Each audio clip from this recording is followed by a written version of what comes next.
Put the Big Chungus song. Here's the Big Chungus song. Y'all ready? Ready for this?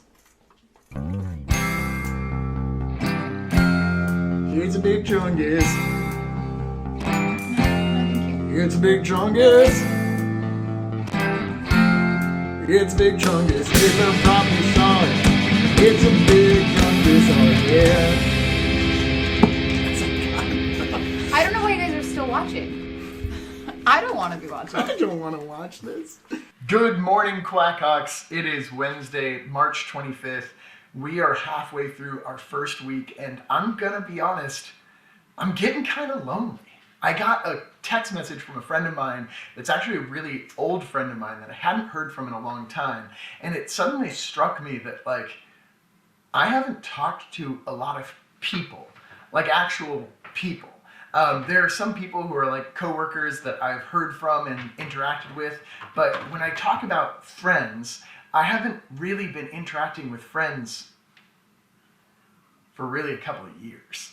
It's been rough. And I actually saw this meme the other day that I thought was hilarious, that was the real miracle that Jesus did wasn't turning water into wine, it was having 12 friends over the age of 30. It's difficult for adults to have friends. It's also difficult for teenagers to have friends, and it's especially difficult for any of us to have friends when we're in quarantine. And so I was going through Of Mice and Men, right? Which is what our freshmen are supposed to be reading. And I'm actually on page 39 of Mice and Men.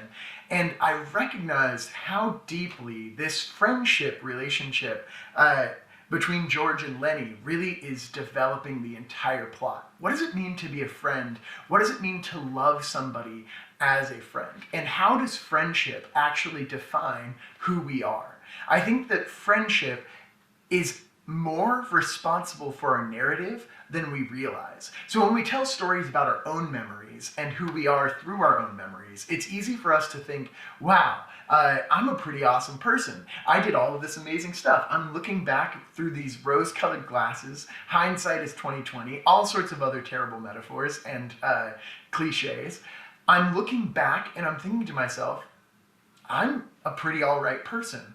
But then you think about all of the best memories that you've had with your closest friends.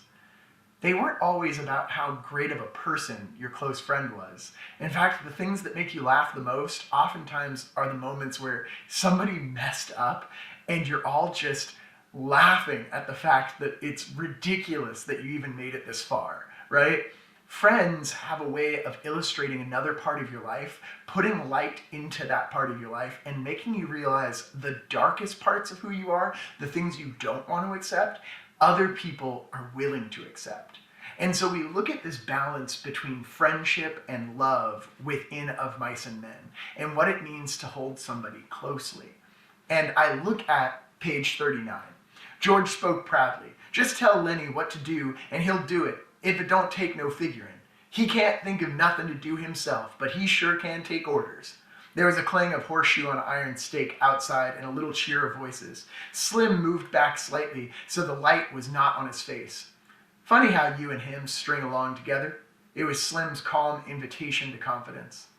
What's funny about it? George demanded defensively. Oh, I don't know. Hardly none of you guys ever travel together. I hardly never seen two guys travel together.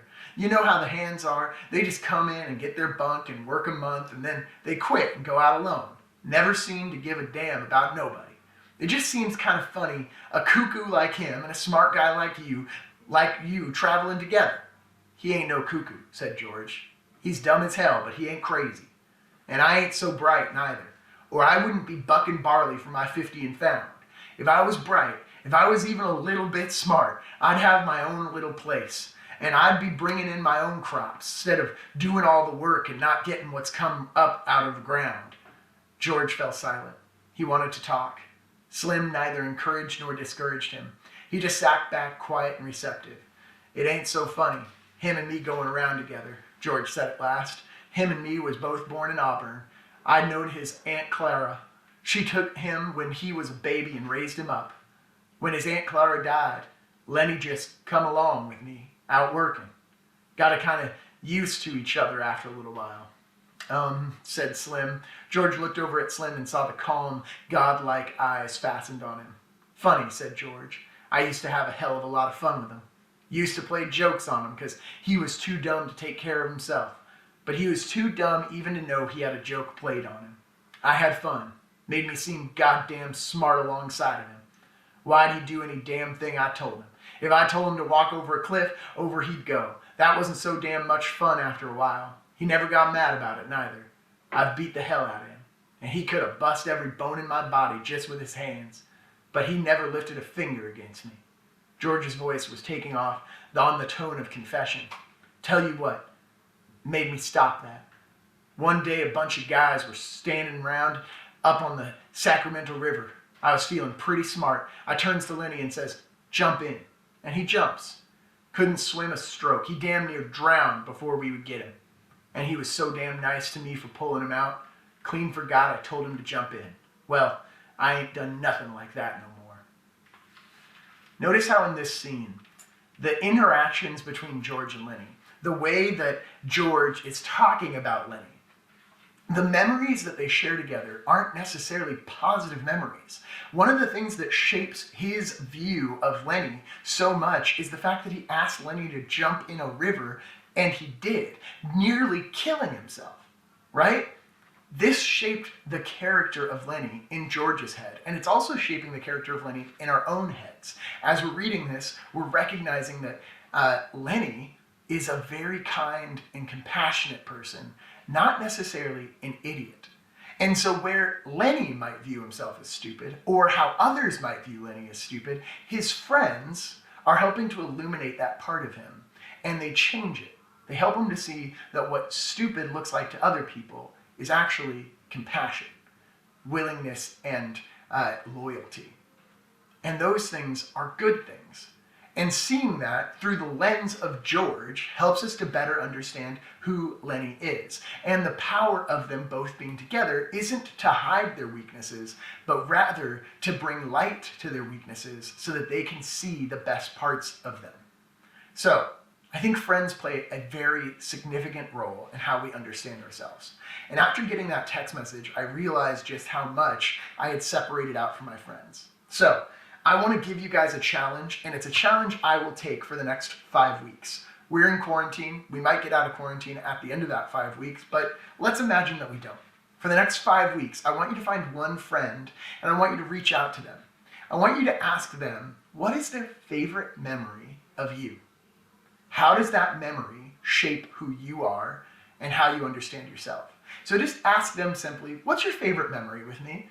And then I want you to write that down and respond to that within yourself. What does this say about who I am? Am I clumsy? Am I stupid? Am I weak? How does my understanding of myself change? And how does that get shaped by the way my friends see me? Well, my friends were laughing. They were having fun. They didn't think I was stupid. They thought it was just a mistake. It's strange how seeing your life through the lens of your friends helps you to better see yourself. So I want to encourage you guys, reach out 5 weeks, one friend a week. And as they answer that question of what their favorite memory is about you, you write down what their favorite memory was about you. And then you're going to respond to it. It can be just a paragraph in response. What does that say about who you are? How does your story change based off of what they said about you?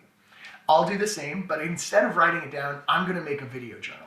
Every Wednesday, I'm going to reach out to another friend, and I'm going to maybe even feature their phone call on these videos. So, Wednesdays are a time where we can explore this book together, Of Mice and Men, and through exploring that book, we can also understand ourselves and how friendships shape our narrative. All right? With that being said, stomp your feet, clap your lap, quack, quack.